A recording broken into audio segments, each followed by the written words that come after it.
Good afternoon. Welcome back to Passionate World Talk Radio Network, a wholly owned subsidiary of Global Media Network, LLC. Educate, enlighten, entertain.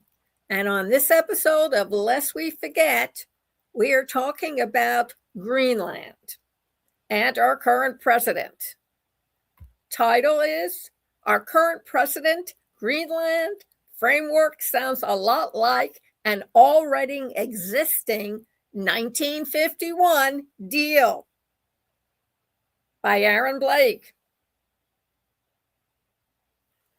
When our current president left the meeting on Wednesday that with Greenland and Denmark and people associated with our allies, NATO, he said he had secured, quote, the framework of a future deal on Greenland. However, nearly everyone who was involved remained quiet. Asked to detail the terms, NATO Secretary General Mark Rutte simply referred to our current president's social media post, which included almost nothing about this framework.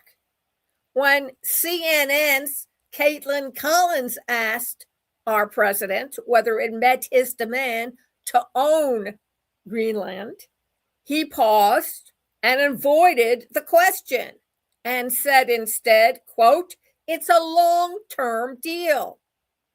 He termed it as infinite and then said, it's a deal that's forever. So what exactly was said? Not only did our current president avoid the question about his central demand, but he referred to an aspect of this framework that already existed in a security agreement that the U.S. had with Denmark, which incidentally controls Greenland. And did you know in 1943, the U.S. secretly approached Denmark to buy Greenland and they rejected us? And at first you don't try, keep on trying. Well, this deal was eventually formed in 1951, and it already allowed for an American military presence on Greenland in perpetuity. Yet, our current president keeps talking about it as if this is a major concession that Denmark and NATO approve of. And yet, NATO and Denmark refused to do business with us. And Greenland was put under the protection of the National Atlantic Treaty Organization. And our current president keeps on insisting there's no time limit. He said that on Fox Business Network Thursday morning. While we still have much to learn about the details, and yes, a lot of the details still need to be ironed out, there's no actual document that is written yet. And from what we've learned and heard, it sounds like a lot what the United States already has from 1951. And that, in turn, makes it look like a whole lot like our current president folded or toppled. That is the new current parlance. Capital T, capital A, capital C, capital O, small letter ED. This is what we think we know about the framework, which is still just a verbal understanding between our president and Rutte. One, it involves discussions about updating the 1951 deal. Two, our president claimed it would allow for total access for defense, including the placement of the Golden Dome defense system, similar to Israel's. 3. The updated deal could include specific provisions barring Beijing and Moscow from operating in Greenland, suggested a NATO spokesperson. 4. It also appears to involve an enhanced role for NATO in Greenland. 5. There are conflicting signals about whether the deal includes increased U.S. access to Greenland's minerals, which our president has also floated as our priority. And we wonder why. He did this with the Ukraine too, folks. Don't forget.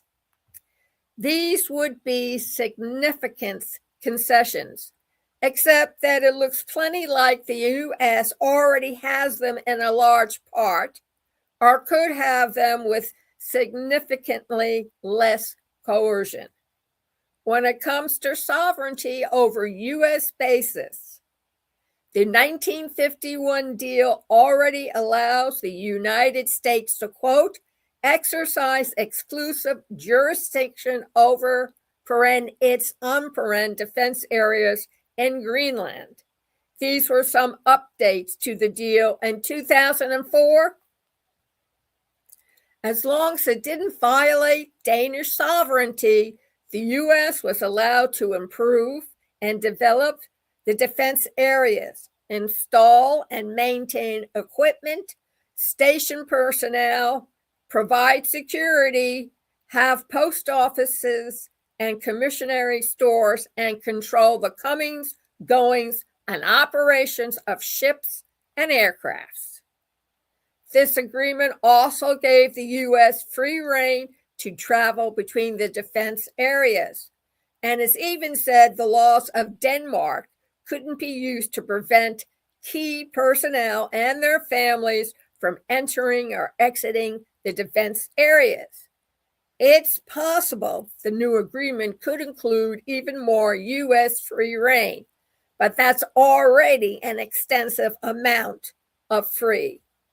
As for the other pieces above, it's unclear what among them couldn't have been negotiated without our president's threats of military invasion or other forms of coercion, like his recent tariffs announcement, which inflamed Europe and plunged the markets before he withdrew that threat. In fact, Greenland, Denmark, and other relevant countries have signaled repeatedly that they were already open to negotiation over such issues. Greenland's Foreign Minister Vivian Motzfeldt said earlier this month that Greenland was committed to finding the, quote, right path, unquote, and to strengthening security cooperation. Nordic leaders, including Denmark's foreign minister, said way back on January 6th that the 1951 agreement, quote, offers opportunities for increased security cooperation. To this extent, our president wants to keep Russia and China out of Greenland, and there's no indication that anybody would have resisted that. And given Denmark's presence in NATO, there's plenty of reason to believe it would have been amenable. Negotiators have also reportedly broached the topic of mineral rights weeks ago, and it's not clear how big a concession that even is, given mining them could prove extremely difficult. And just last week, Republican Senator Mitch McConnell was apologetic on this point. Quote, I have yet to hear from this administration a single thing we need from Greenland that this sovereign people's not already willing to grant us, unquote.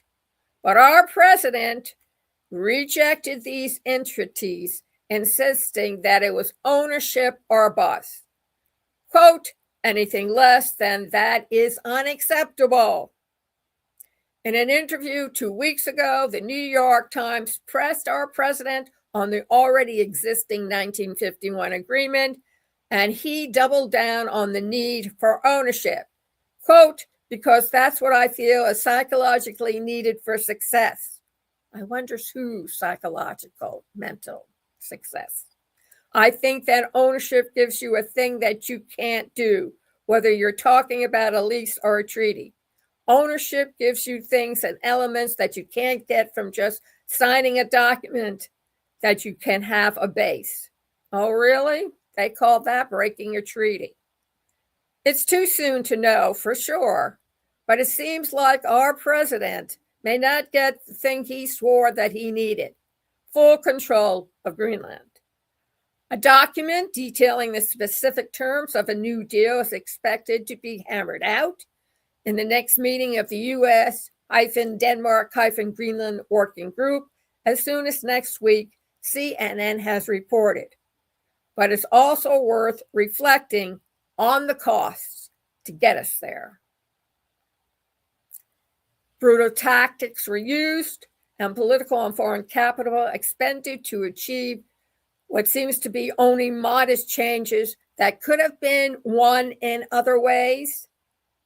Our president rocked the Western alliance in ways that could reverberate for years to come if allies decide they can no longer count on or trust the United States. Canada and European leaders said some remarkable things happened this week, starting to make the case for decoupling from the United States and almost treating it as a rogue actor that can't be trusted to act outside of its own self-interest. And let's not forget who came to the USA's rescue after 9/11. Judging by the modest details known so far about the Greenland framework, this new paragram could be the most significant result out of this whole ugly episode.